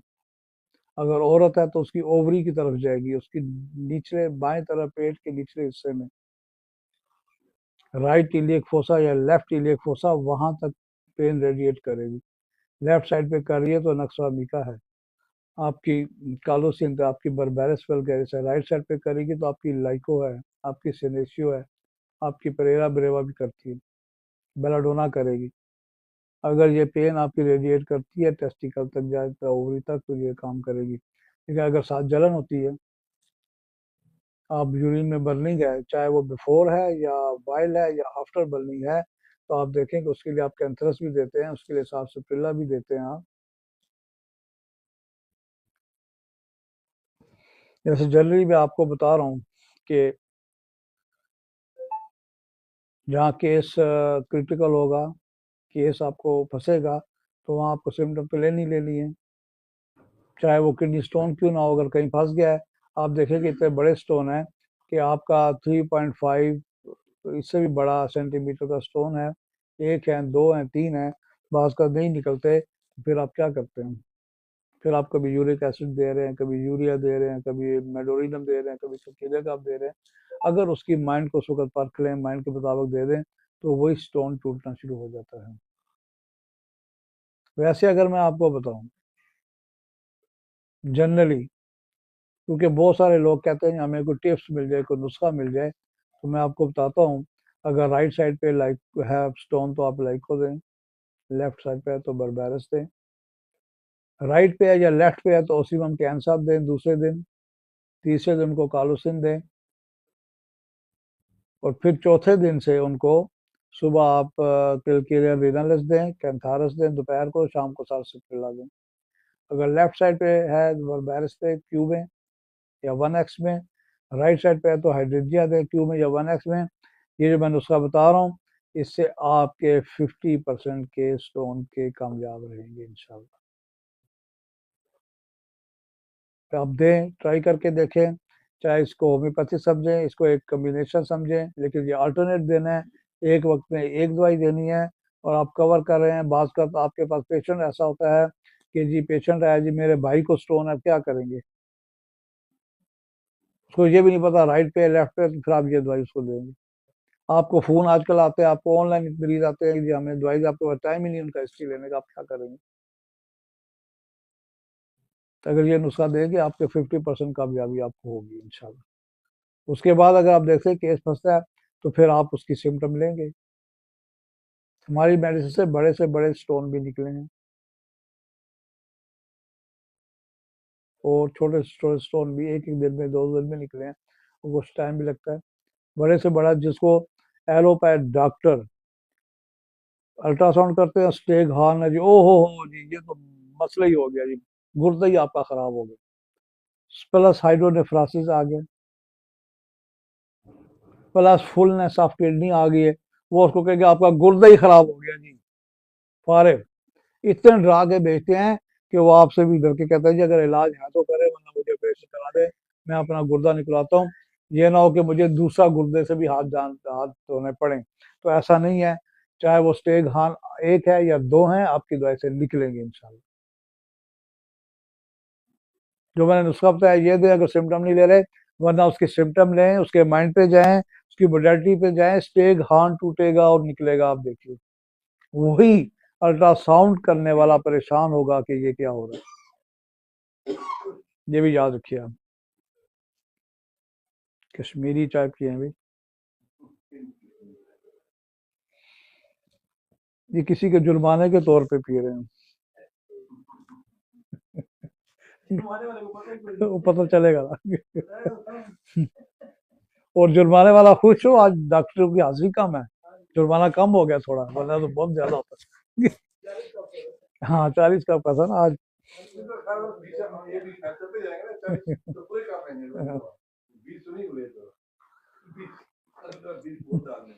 अच्छा, तो आप जब माइंड सिम्टम लेंगे जनाब तो आप देखेंगे कि उसका स्टेग हार्न भी टूट रहा है। ये मैं बातें नहीं कर रहा, मैंने अपने क्लिनिक में ये चीजें अल्लाह के फजल से प्रूव हो चुकी हैं। और मैं ये भी कहता हूँ कि 10 में से 10 केस नहीं ठीक होंगे। 10 में से अगर 2 केस भी, आपके किडनी के केस तो 10 में से 5 ठीक होते हैं, 6 होते हैं, 7 होते हैं, इतना अच्छे हमारे पास मेडिसिन स्टोन के। और हाइड्रोनेफ्रोसिस, पाइलोनेफ्राइटिस, ये फुलनेस, आप इससे भी वो डॉक्टर मरीजों को डरा देते हैं, डॉक्टर की आपका गुर्दा ही फार हो गया, काम नहीं कर रहा। ऐसी कोई बात नहीं है, आपके पास मेडिसिन हैं, आप दें वो ठीक हो जाएगी। आप किडनी की दवाई दें, स्टोन की दें, उनका हाइड्रोनेफ्रोसिस भी ठीक हो रहा होता है, फुलनेस भी हो रही होती है। फुलनेस इसकी वजह से हो रहा होता है कि कहीं ना कहीं किसी यूरेटर में आपका स्टोन फंसा होता है, और वो ऐसे एंगल पे फंसा है कि अल्ट्रासाउंड वाला उसको नहीं डिटेक्ट कर रहा। एक्सरे डिटेक्ट करता है, एक्सरे भी डिटेक्ट नहीं करेगा। तो अगर फुलनेस आ रही है, हाइड्रोनेफ्रोसिस आ रहा है, तो प्रॉक्सिमल अगर आ रहा है वो वहाँ पे यूरेटर पे, तो फिर आपका सीटी स्कैन आपका बताएगा या एमआरआई बताएगा कहाँ स्टोन फंसा हुआ। लेकिन ये सारे प्रोसीजर से पहले आप उसको कहिए मैं आपको दवाई देता हूँ। डॉक्टर ने शक का इजहार किया क्योंकि स्टोन फंसा हुआ, मैं दवाई देता हूँ, आप ये नुस्खा दें, आप 10 में से 5 मरीजों में कामयाबी पाएंगे।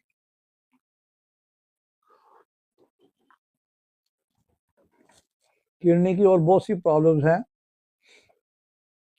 जैसे एक मेन प्रॉब्लम किडनी फेलियर क्या हुआ, हम फिर किसी सब्जेक्ट में किसी लेक्चर पे डिस्कस करेंगे। आज सिर्फ किडनी स्टोन पे मैं चल रहा हूँ, क्योंकि ये भी उससे ज़्यादा प्रॉब्लम है कि हर 5वें 6ठे बंदे में किडनी स्टोन आ रहा है, और आजकल हर 8वें 10वें बंदे में 12वें बंदे में आपका गाल ब्लैडर स्टोन भी आ रहा है। तो इससे ना घबराएं, आप भी घबरा जाते हैं, डॉक्टर भी उनको अल्ट्रासाउंड वाला घबरा जाता है और फौरन ऑपरेशन की दावत देता है।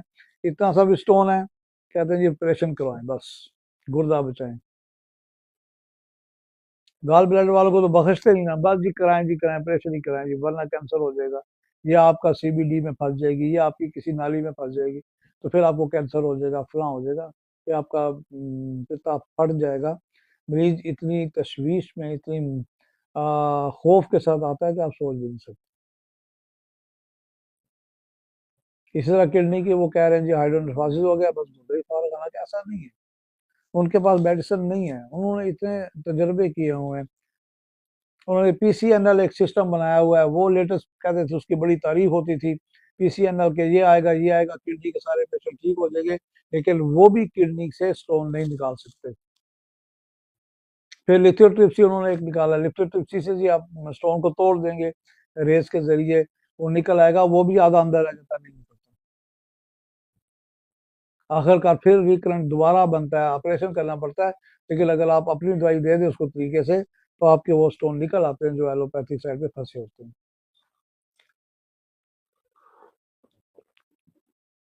लेकिन कुछ केस ऐसे होते हैं, 10 में से 1-2, जो कि ऑपरेटेबल होते हैं, ऑपरेशन से ठीक होते हैं, तो वो ऑपरेशन भी काले को है। लेकिन अगर मैं कहूँ कि सबसे अच्छी रेशो हमारी किडनी की तरफ है, स्टोन की तरफ है, होम्योपैथिक दवाइयों से इससे कार नहीं किया जा सकता।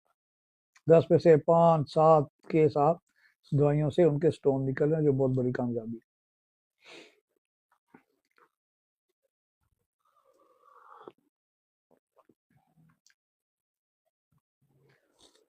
देखिए कि यूरिक एसिड, अब यूरिक एसिड की वजह से भी, आपके किडनी की वजह से यूरिक एसिड होता है। इसकी काजेज में आपकी किडनी प्रॉब्लम्स है, आपकी डाइट है, आपका मीट है, आपकी अनहेल्थी डाइट है, आपके चावल ज़्यादा खाते हैं, आप रेड मीट बहुत ज़्यादा खाते हैं। याद रखिए, अगर आपका विटामिन डी भी कम है तो आपको यूरिक एसिड हो सकता है। विटामिन डी भी लेंगे तो यूरिक एसिड का पेन ठीक हो जाता है। यूरिक एसिड के लिए आप देखें कि कहीं भी पेन हो जाता है, आपके टोज हैं, आपके थंब हैं, आपके फिंगर्स हैं, आपके स्मॉल जॉइंट्स हैं, आपके लार्ज जॉइंट्स हैं, वो स्वेल हो जाते हैं, रेडनेस हो जाती है, तो आप उनको दवाई दें, ठीक हो जाते हैं। बीज आगे कहते हैं कि हम इतने अरसे से वो वाली दवाई खा रहे हैं, इतने अरसे से वो खा रहे हैं, इतने वो छोड़ते हैं, हमें दर्द फिर हो जाता है। ठीक है, वो एक किस्म की यूरिक एसिड की पेन किलर ही आप खा रहे हैं। जब उसकी काज को दूर करें, अगर उसकी खुराक में मीट ज़्यादा, रेड मीट, तो वो कम करें और फिर अपनी दवाइयाँ दें सिम्टम के मुताबिक, तो वो ठीक हो जाता है।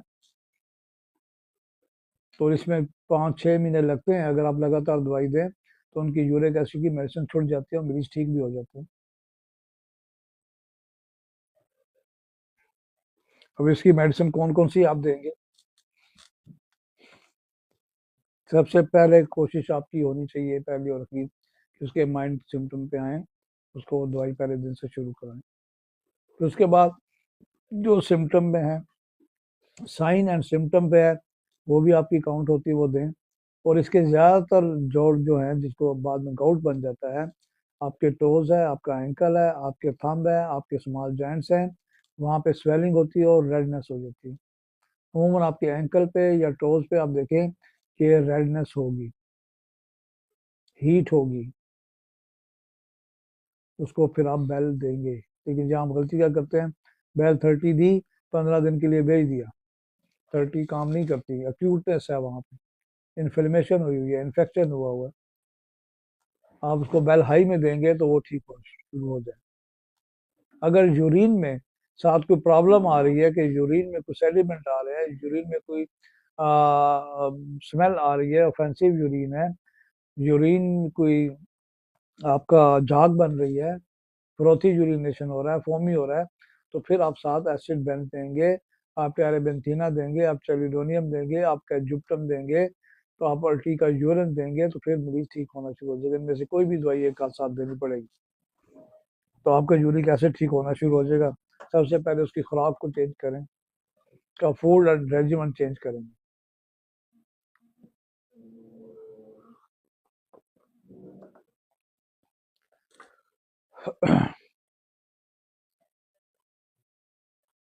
इसके लिए आप देखें कि अमोनियम बेंज आप दवाई दें, बड़ा अच्छा काम करती है। लिथियम कार बड़ा अच्छा काम करती है। अर्टिका यूरेंस बड़ा अच्छा काम करती है। मैं एपिस भी देता हूँ, क्यू में भी देता हूँ, लगातार 1-2 बोतलें पिए, उससे भी मरीज ठीक होना शुरू हो जाते हैं। अर्टिका यूरेंस है वो काम करती है। फिर आप देखें कि प्रोस्टेटाइटिस है। प्रोस्टेटाइटिस की वजूहत बहुत सारी हैं। आपके कोई बैक्टीरिया है, वायरस है, आपका यूटीआई का प्रॉब्लम है, किडनी स्टोन की हिस्ट्री है, आपका कोई यूरिया क्रिएटिनिन की हिस्ट्री है, तो आपको प्रोस्टेट हो जाता है। आपको कॉन्स्टिपेशन है, आपको प्रोस्टेट हो सकता है।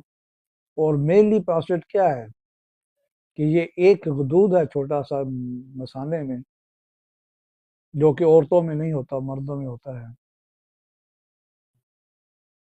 और मर्दों के सेक्सुअल फीलिंग को ये कंट्रोल करता है और एक्सपोज करता है।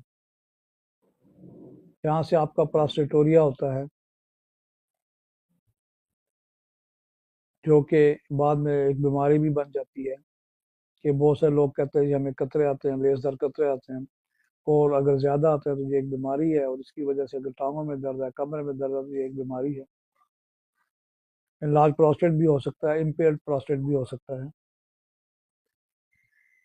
और प्रोस्टेट अगर इनलार्ज है, इम्पेयर्ड है, तो आपका क्या होगा, आपका यूरिनेशन प्रॉब्लम होगी, आपकी एजेंसी ऑफ यूरिन हो जाएगी, आपको भाग के जाना पड़ेगा यूरिन करने के लिए। आपका यूरिन एस्केप हो सकता है, निकल सकता है, इनवॉलंटरी हो सकता है। आपका यूरिन अगर ये बढ़ गया तो रिटेंशन ऑफ यूरिनेशन हो सकती है, जो कि बहुत ही मसले मसाइल का हल है। और फिर इसका ऑपरेशन, और ऑपरेशन इसका भी कामयाब नहीं है, याद रखिए। 80% लोग ऑपरेशन के बाद परेशान हैं। और वो परेशानी इस तरह हो जाती है जब बिल्कुल ही टेंशन हो जाती है, जब बिल्कुल ही यूरिन उनका इनवॉलेंट्री हो जाता है। बैग दोनों सूरतों में लगा होता है उन बेचारों को। और फिर बैग लगने से वहां पे कोई इन्फेक्शन होता है तो फिर यूटीआई की तरफ चले जाते हैं। तो हमारे पास ब्रेरा ब्रेवा जो है ये प्रोस्टेटिस की भी बहुत अच्छी दवाई है। आप देखें कि हमारी सिम्टम कैसी हैं। अगर प्रोस्टेटिस की वजह से आपको यूरिन की प्रॉब्लम है, किडनी पेन की वजह से आपको यूरिन की प्रॉब्लम है, अगर आप यूरिन बैठ के नहीं कर सकते दवाई और है, आप तकलीफ की सूरत में खड़े होकर करते हैं तो दवाई और है। खास कर आपको ऐसा करना पड़ता है कि दोनों हाथ घुटनों पे रख के खड़े होकर रुकू की सूरत में पेशाब करना पड़ता है। बात कर आपको सजदे की हालत में जाके पेशाब करना पड़ता है कि घुटने भी जमीन पे, हाथ भी जमीन पे, और फिर प्रोस्टेट अपनी ऐसी जगह पे आता है कि पेशाब का फ्लो ठीक होता है। कि हमारे पास मेडिसिन है इन सब चीज़ों पर अच्छा काम करता है। अगर आपको घुटनों के बल आपके रानों पे हाथ रख के पेशाब करना पड़ता है घुटनों के बल, तो फिर परेरा बरेवा बहुत अच्छा काम करती है। और अगर झुक के करना पड़ता है, बिल्कुल आपको झुकना पड़ता है, फर्श पे जाना पड़ता है, तो फिर आपकी कास्टिकम बड़ा अच्छा काम करती है, आपकी मेडोरिनम बड़ा अच्छा काम करती है। ये मुख्तलिफ किस्में हैं प्रोस्टेट की, एनलार्जमेंट की, कि वो जब एनलार्ज होता है तो अपनी जगह से डिसप्लेस होता है तो वो फिर आपके यूरिथ्रा के आगे आता है। तो कभी किस कंडीशन में वो यूरिथ्रा से हटता है तो आपका ठीक हो जाता है।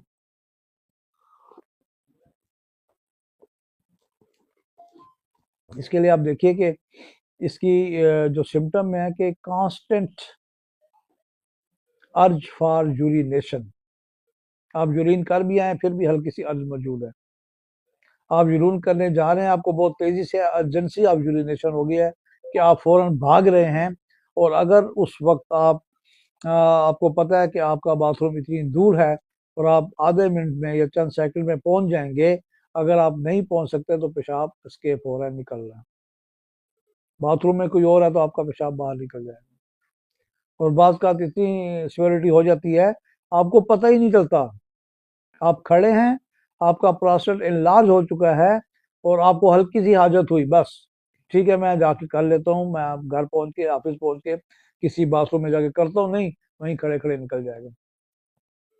उसकी दवाई कास्टिकम और कोरेजेट और जलसीमियम है। ये पेशाब निकलने के बाद आपको पता चले कि पेशाब निकल चुका है, कास्टिकम जलसीमियम कोरेजोट। और अगर आप रुक रहे हैं, रोक रहे हैं, जाते जाते रास्ते में निकल रहा है तो फिर आपकी दवाई पेट्रोसिलिनम, आपकी दवाई इनुला, आपकी दवाई एसिड ऑक्जेलिक है। और अगर बहुत ही ऐसे है कि आपकी रुकावट है, स्ट्रेनिंग ऑफ यूरिनेशन है कि आप बैठ रहे हैं, आप खुल के पेशाब नहीं आ रहा, आप कभी आगे होके बैठते हैं कभी पीछे होके बैठते हैं, आपका पेशाब एक फ्लो आया दूसरा फ्लो आ ही नहीं रहा, बैठे हैं आप 10 मिनट हो गए 15 मिनट हो गए, हाजत हो रही है फ्लो नहीं आ रहा, 15 मिनट के बाद दूसरा फ्लो हुआ, फिर आपने संजा किया और आप बाहर आ गए, और जब बाहर आ रहे फिर आपकी अर्ज शुरू हो गई। इसकी दवाई कैंथरस है, इसकी दवाई क्या नाम है, स्टैवा है, इसकी दवाई मरकार है, इसकी दवाई भी कास्टिकम है।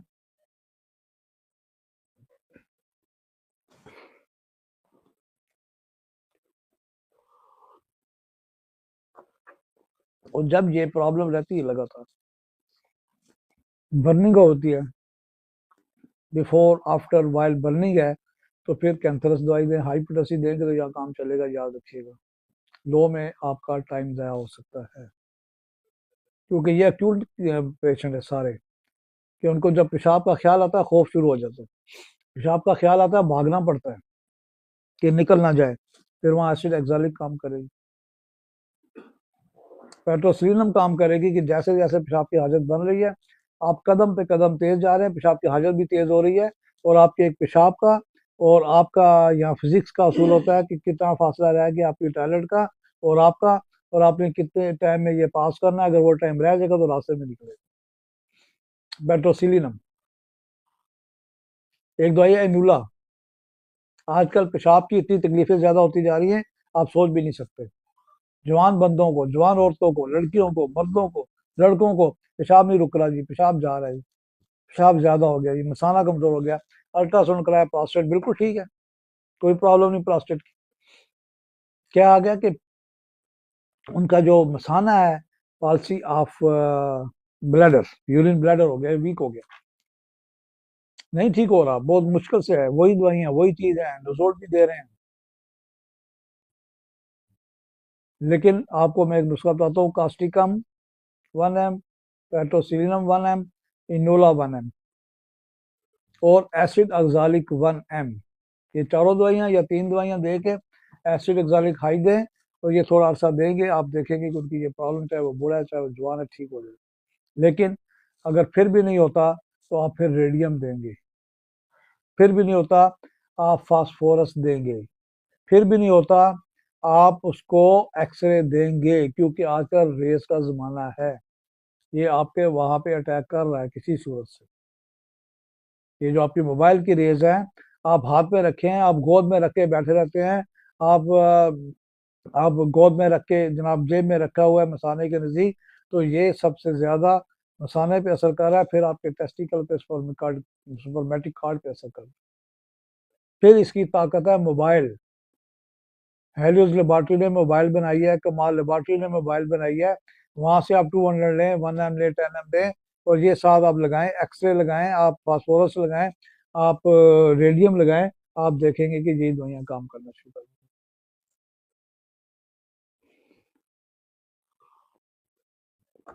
ये जमाना जो है, मैंने पहले भी एक लेक्चर में कहा था, ये जमाना रेडिएशन का है और ये रेडिएशन पोल्यूशन जब हो रही है तो आपको ये दवाइयां देनी पड़ेंगी और ये दवाइयां काम भी करती हैं। फास्फोरस है, इलेक्ट्रिसिटी है, एक्सरे है, रेडियम है, मोबाइल है।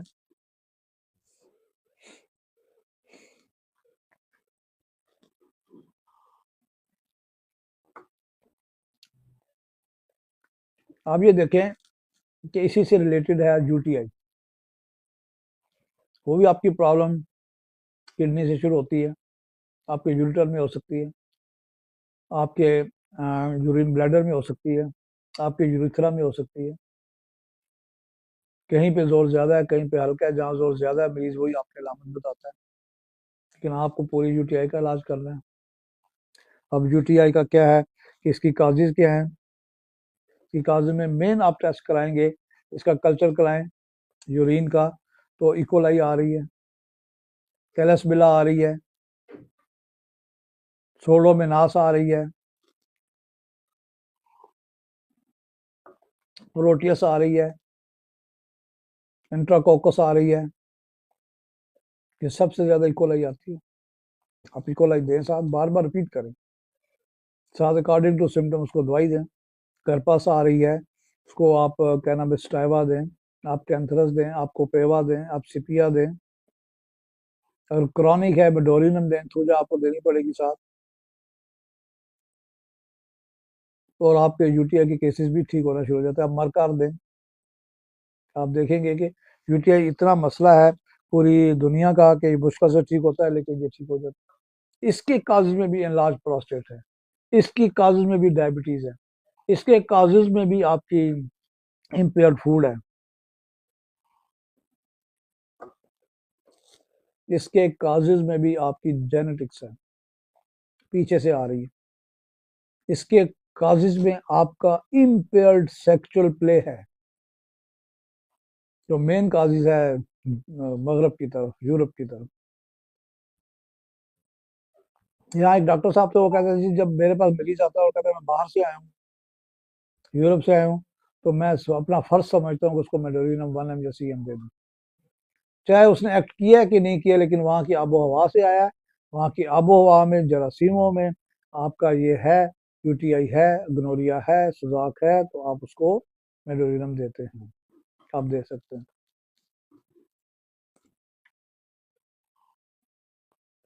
अब यहाँ आप ये देखिए कि यूटीआई बार बार रिपीट करता है, बीवी को लग रहा है खामद की वजह से, खामद को लग रहा है बीवी की वजह से, इसका इलाज करेंगे।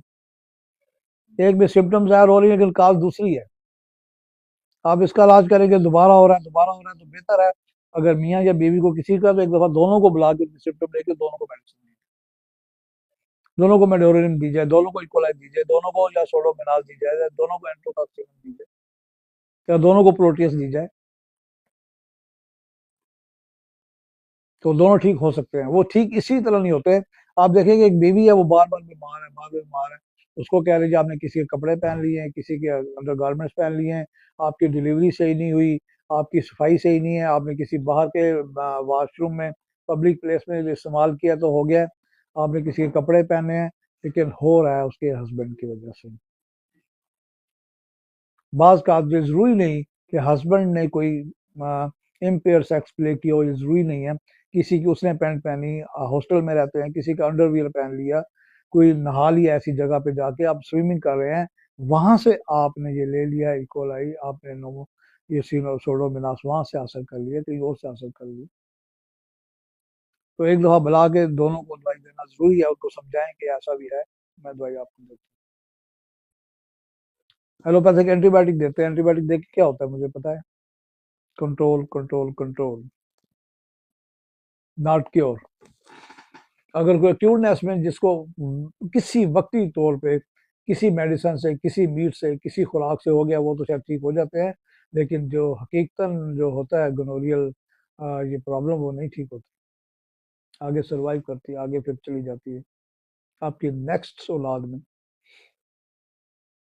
लेकिन होम्योपैथी की खूबी है कि वो लाखों अरबों डॉलर खर्च करके एंटीबायोटिक तक पहुंचे हैं, आपने कुछ भी खर्च नहीं किया, और आप माइंड पे जाके एक एक दवाई देते हैं, तो उनका ये प्रॉब्लम भी ठीक हो जाता है। शुरू की प्रैक्टिस में होता क्या है, आपने सुजाक पढ़ा, आपने सुजाक का चैप्टर निकाला, किताब खोली, आप बरकार दे रहे हैं, आप पल्सरटिला दे रहे हैं, आप कैनाबस्टैवा दे रहे हैं, आप जनाब बर्कसाल दे रहे हैं, कैंथारस दे रहे हैं, जो दवाइयां जलन की वो दे रहे हैं, काज पे जा ही नहीं रहा, नहीं पढ़ाया गया, काज पे गए भी नहीं। आप काज पे जाएं, काज को रोके, फिर आप माइंड पे जाएं। कौन सी किताब में लिखा है कि माइंड पे जाएं?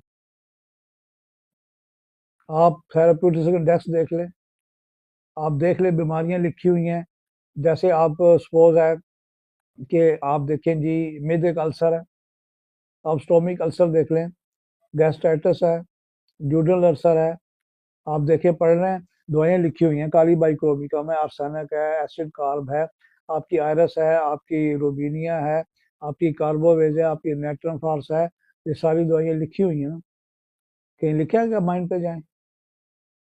जब तक माइंड पे नहीं जाएंगे आपका अल्सर नहीं ठीक होगा। आप दबा सकते हैं वक्ती तौर पे ठीक कर सकते हैं, लेकिन ना उसकी अपनी दवाई छुड़ा सकते हैं, ना वो जो रोज मैप्रोजोल खा रहा है ना वो छुड़ा सकते हैं, जब तक के माइंड पे नहीं जाएंगे।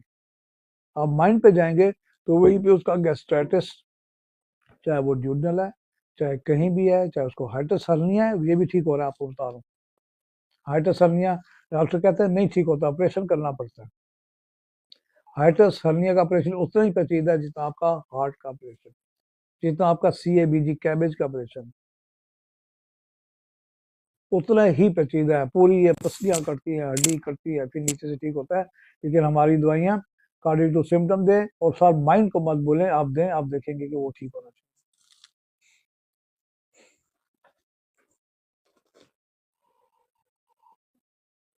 फिर एक आखिरी थोड़ी चीज रहेगी, अल्ब्यूमन। ये है तो बड़ी छोटी सी चीज, लेकिन बहुत ही मुश्किल पे फंसा हुआ। एल्ब्यूमन ठीक होना ही बड़ा मुश्किल हो रहा है। अब तो लोगों को पता ही चलता, सारा साल कुछ को एल्ब्यूमन आ रही है, पेशाब में थोड़ी सी झाग बनी, देखा खत्म होगी, फिर महीने बाद बनी, फिर 2 दिन बनी, फिर देखा कोई इग्नोर कर दिया, फिर देखा बार बार बनती जा रही है। याद रखिए कि जो झाग बनती है पेशाब में, और झाग 5 मिनट तक रहती है, उन सबको एल्बुमिनुरिया है, उन सबको यूरिन प्रोटोनुरिया है। अगर झाग 1 मिनट से पहले, 2 मिनट से पहले खत्म हो जाती है, तो फिर आपको किडनी की वजह से नहीं है, आपने जो खुराक खाई हुई है, आपके उस वजह से वो झाग बन गई है, या वो अल्कलाइन ज्यादा, अल्कलाइन एसिडिक ज्यादा हो गया पेशाब, तो आपकी झाग बन रही है। अल्कलाइन में रहेगा ज्यादा खुराक, ज्यादा इंटेक, तो आपका पेशाब अल्कलाइन में रहेगा, तो वो ठीक रहेगा, झाग नहीं बनेगी। तो अल्ब्यूमन अगर आप नहीं ठीक होगा, तो कल को जाके ये आपके किडनी फेलियर बन जाएंगे, कल को जाके ये हाइड्रोनेफ्रोसिस बनेगा, कल को जाके ये आपकी पॉलीसिस्टिक किडनी बनेगी, कल को जाके ये आपकी आ, जो इसका है ट्रांसप्लांट का मोजम बनेगी, आज इस एल्ब्यूमन का नेफ्रोटिक सिंड्रोम बनेगी। आज इसका इलाज करें और सेम छुटकारा पाएं। इसमें भी आप देखें कि आप एक रूट काज पे जाएं और माइंड पे जाएंगे। डॉक्टरों ने बहुत सारी दवाइयाँ लिखी हुई है, काल्चिकम लिखी हुई है, मरका लिखी हुई है, मरसा लिखी हुई है, ठीक है, फिर सोलिडेगो लिखी हुई है, केतारस लिखी हुई है, फिर फास्फोरस लिखी हुई है, अर्जेंटमनाइट लिखी हुई है, पढ़ेंगे इसके टॉपिक में यही दवाइयाँ आएंगी। लेकिन शायद शायद नाजर से कोई इनसे ठीक हो रहा है, जो कि बिल्कुल ही बिल्कुल हल्का सा क्यूटनेस का हमला है, लेकिन अगर इसकी प्रॉब्लम शुरू होती है आपकी किडनी से, वहां पे आपको पायलिटिस हो रहा है, वहां पे आपको कोई सोजन हो रही है, कोई वर्म हो रहा है, और जिसकी वजह से हल्का सा यूटीआई भी हो रहा है और अल्ब्यूमन बन रही है, आपका पेशाब जो फरोथी है, अल्ब्यूमन से दवाई बन गई, आप वो दें तो वक्त कंट्रोल करेगी क्योंकि वो एक नजोड बन गया है। लेकिन आपको उसकी टोटलिटी ऑफ सिम्टम पे दवाई देनी पड़ेगी। याद रखिए, याद रखिए, बच्चे हैं तो ये पूछे कि बच्चे की माँ ज्यादा क्या खाती है।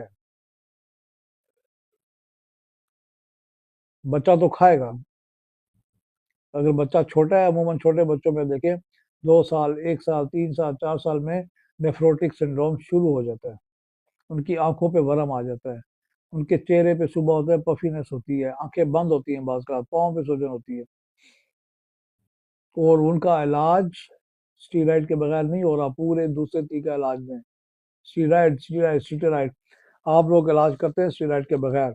लेकिन कभी कभी अटैक होता है तो मैं खुद अपने पेशेंट को इजाज़त देता हूँ कि अगर मेरे इलाज के दौरान कभी अटैक हो तो स्टीराइड चंद दिन इस्तेमाल करके फिर मेरे पास आ जाएगी।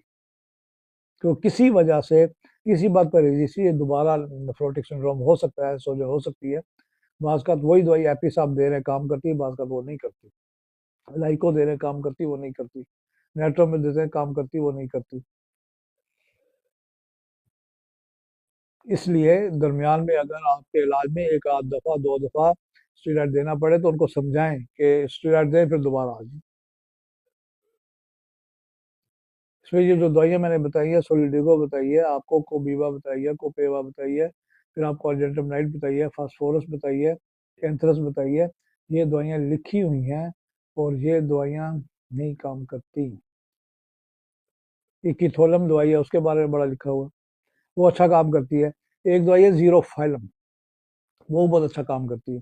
जहाँ आपकी एपिस रह जाए, याद रखें, रह जाती है अमूमन, आपकी स्वेलिंग है, फेस पे पफीनेस है, आंखें बंद हो रही हैं, बच्चा सुबह उठता है चाइनीज बनता है, दोपहर को वो कोरियन बनता है, शाम को आके पाकिस्तानी बच्चा निकलता है, तो ऐसे में आप एपिस देते हैं तो एपिस बात का काम करती है, बात का नहीं करती, बात का बड़ा अच्छा काम करती है। आर्सेनिक देते हैं काम करती है नहीं करती, लाइकोपोडियम देते हैं काम करती है नहीं करती, नेट्रोमो देते हैं काम करती नहीं करती।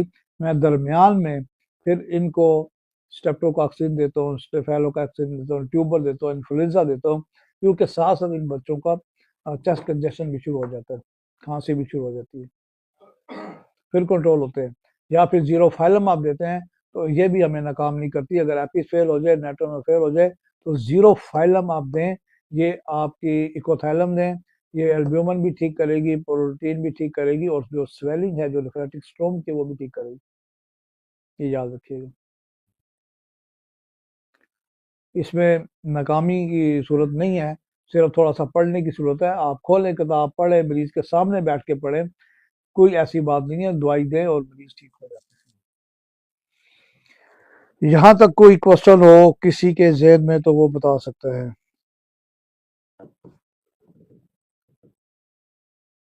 कोई कोई क्वेश्चन।